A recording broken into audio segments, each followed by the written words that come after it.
Hi, this is Al from the Creative Assembly, and today I'm going to be introducing some of the new naval units that we have in Total War Rome 2. Now, we've had a lot of requests on the forum to see these guys in action. Now, these are some of the barbarian naval units that we have in the game. These ships are made of good, solid European oak, so they're very tough, they're very high hit point ships.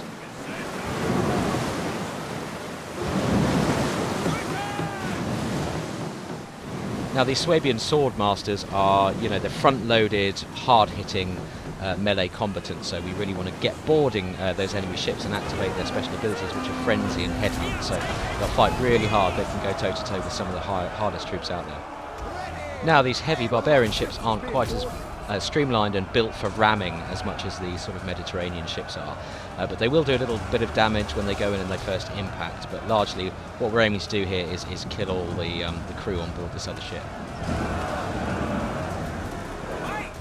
Now, one of the barbarian ships is being boarded here. Now, this is a medium raider. It's got Club Levy manning the gunwales there, so they're not quite as tough as the Swordmasters, but they will give these boarding Hastati a good run for their money.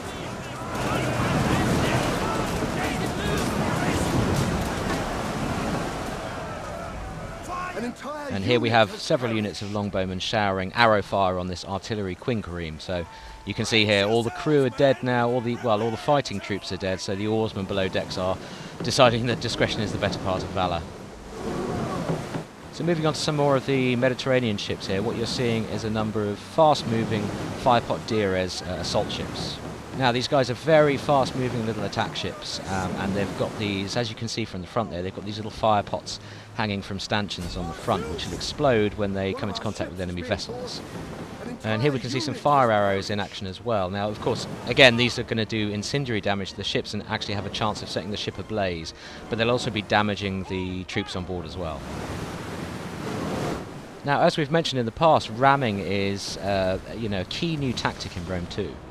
It does a decent bit of hull damage, and if you can coordinate your attacks correctly, what we've got here is 3 small ships attacking, ramming into one larger ship, so all those troops can board and fight simultaneously.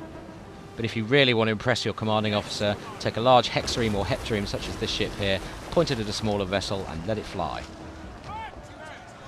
When these larger ships get ahead of speed up, their sheer momentum and mass can literally tear another ship in two when they strike. Well, I do hope you've enjoyed this very brief look at naval combat in Rome 2, and we'll have more for you very soon. Enough! Saguntum is lost, and our Western allies have failed us. Where was the last report of his whereabouts? My spies in Iberia tell me his fleet has sailed. We must expect an invasion at Massalia!